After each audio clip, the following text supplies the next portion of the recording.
বাবা, এটা কোনো কাজ হয়েছে? এই মেয়েটা কে? ও আমার পায়ে কেন শিকল দিবে? আজ অফিসে যাওয়ার দরকার নেই, আজ তো ছুটি। না, আমি তো জানালাতে দেখছি বাচ্চারা স্কুলে যাচ্ছে, আজকে ছুটি না। আজকে শুক্রবার, সব ছুটি, সব বন্ধ। তুমি আমার ভাই শিকল দিচ্ছ কেন? আমি কি অ্যাডিক্টেড? আমাকে শিকল দিতে হবে? হ্যালো হ্যালো, ওসি সাহেব, আমাকে বাসার মধ্যে কেন আটকে রাখতে? একটা পাগল মেয়ে আমাকে ষড়যন্ত্র করছে। আমাকে যা।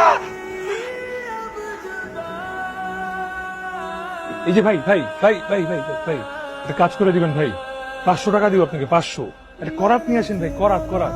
শিকলটা কাটা লাগবে ভাই, নিয়ে আসেন না, আমার একটু যাওয়া লাগবে ভাই। 1000 টাকা দিব। দাঁড়ান দাঁড়ান, একটু দাঁড়ান। তুমি? আমি তোমার ওয়াইফ, আমরা ভালোবেসে বিয়ে করেছিলাম, মনে পড়ছে? কি বলে আমাকে অবস্থা নিয়ে যাবা? যাবা যাবা, ভালো হও তারপর যাবা। তার মানে আমি খারাপ, তুই ভালো? বাবা মাথা গরম করছি, বাবা গরম। আমি আসি। ব্রেনে আঘাত লেগেছে, মানসিক ভারসাম্য হারিয়ে ফেলেছে।